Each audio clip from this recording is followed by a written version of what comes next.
আধুনিক বিশ্বে সামরিক শ্রেষ্ঠত্ব শুধু আকাশ বা স্থলেই নয় বরং সমুদ্রেও নির্ধারিত হচ্ছে। এজন্য সামরিক ক্ষমতাধর দেশগুলো নৌবাহিনীর আধুনিকায়নে বিশেষভাবে মনোযোগী হয়েছে। আধুনিক ও উন্নত নৌবাহিনীর অন্যতম বৈশিষ্ট্য সাবমেরিন বা ডুবোজাহাজ। সামরিক সক্ষমতা দিন দিন বাড়ছে। 2025 সালে বিশ্বের 42টি দেশের কাছে সাবমেরিন রয়েছে। এর মধ্যে সবচেয়ে বেশি রয়েছে যুক্তরাষ্ট্র, রাশিয়া ও চীনের। আসুন কোন 10টি দেশের কাছে সবচেয়ে বেশি সাবমেরিন রয়েছে তা জেনে নেই। যুক্তরাষ্ট্র সামরিক সক্ষমতার দিক থেকে বিশ্বের অন্যান্য দেশের চেয়ে যুক্তরাষ্ট্র অনেকটাই এগিয়ে। বর্তমানে বিশ্বের সবচেয়ে শক্তিশালী নৌবাহিনীও যুক্তরাষ্ট্রের। পারমাণবিক শক্তিচালিত অত্যাধুনিক বিমানবাহী রণতরী থেকে শুরু করে সাবমেরিন কি নেই যুক্তরাষ্ট্রের নৌবহরে। গ্লোবাল ফায়ার পাওয়ার জানিয়েছে 2025 সালে যুক্তরাষ্ট্রের নৌবহরে রয়েছে 70টি সাবমেরিন। রাশিয়া আন্তর্জাতিক রাজনীতি থেকে শুরু করে সামরিক সক্ষমতা নানা বিষয়ে যুক্তরাষ্ট্রের অন্যতম বড় প্রতিদ্বন্দ্বী রাশিয়া। সাবেক সোভিয়েত ইউনিয়নের আমল থেকে যুক্তরাষ্ট্রের সঙ্গে তুমুল সামরিক প্রতিযোগিতায় লিপ্ত রুশরা। রাশিয়ার নৌশক্তির মূল উৎস তাদের আকারে ছোট কিন্তু দ্রুতগামী যুদ্ধ জাহাজ, করভেট এবং সাবমেরিন। 2025 সালে রাশিয়ার নৌবহরে রয়েছে 63টি সাবমেরিন। চীন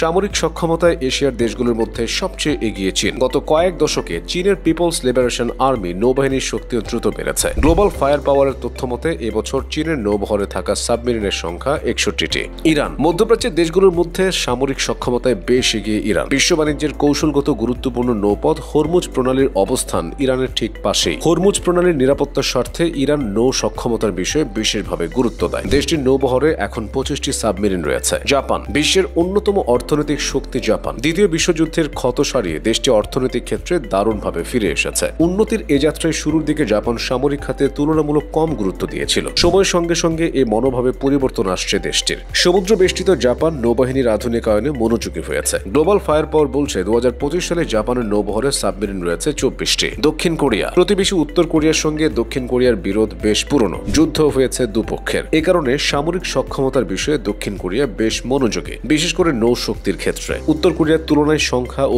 মানগত দিক দিয়ে দক্ষিণ কোরিয়ার নৌবাহিনী Republic of Korea navy. Global fire পাওয়ারের তথ্য অনুযায়ী 2025 সালে দক্ষিণ কোরিয়ার কাছে 22টি সাবমেরিন আছে। ভারত সামরিক সক্ষমতা বিবেচনায় বিশ্বে অনেকটাই এগিয়ে। ভারত চির প্রতিদ্বন্দ্বী প্রতিবেশী পাকিস্তান ও আঞ্চলিক ক্ষেত্রে চীনের সঙ্গে বিরোধের জেরে বঙ্গোপসাগর ও ভারত মহাসাগরে নিয়ন্ত্রণ রাখতে চায় ভারতীয়রা। এই জন্য নৌবাহিনীর আধুনিকায়নে জোর দিয়েছে দেশটি। 2025 সালে ভারতের কাছে 18টি সাবমেরিন আছে। উত্তর কোরিয়া প্রতিবেশী দক্ষিণ কোরিয়ার সঙ্গে প্রকাশ্য বিরোধ রয়েছে উত্তর কোরিয়ার। সেই সঙ্গে মাঝে মধ্যে পরাশক্তি যুক্তরাষ্ট্রকে কড়া হুমকি দেয় উত্তর কোরিয়ার শাসক কিম জং উন। তার এমন চরম আত্মবিশ্বাসের মূলে রয়েছে পারমাণবিক অস্ত্র আর ক্ষেপণাস্ত্র কর্মসূচি। উত্তর কোরিয়ার নৌবাহিনীও কম শক্তিশালী নয়। দেশটির কাছে এখন 13টি সাবমেরিন আছে। তুরস্কের ভৌগোলিক অবস্থান সাগর ঘেঁষা। এ কারণে সেই অটোমান সাম্রাজ্যের আমল থেকেই নৌশক্তির গুরুত্ব বুঝতে পেরেছিল তুর্কিরা। দেশটির বহরে এখন 13টি সাবমেরিন রয়েছে বলে জানিয়েছে গ্লোবাল ফায়ার পাওয়ার।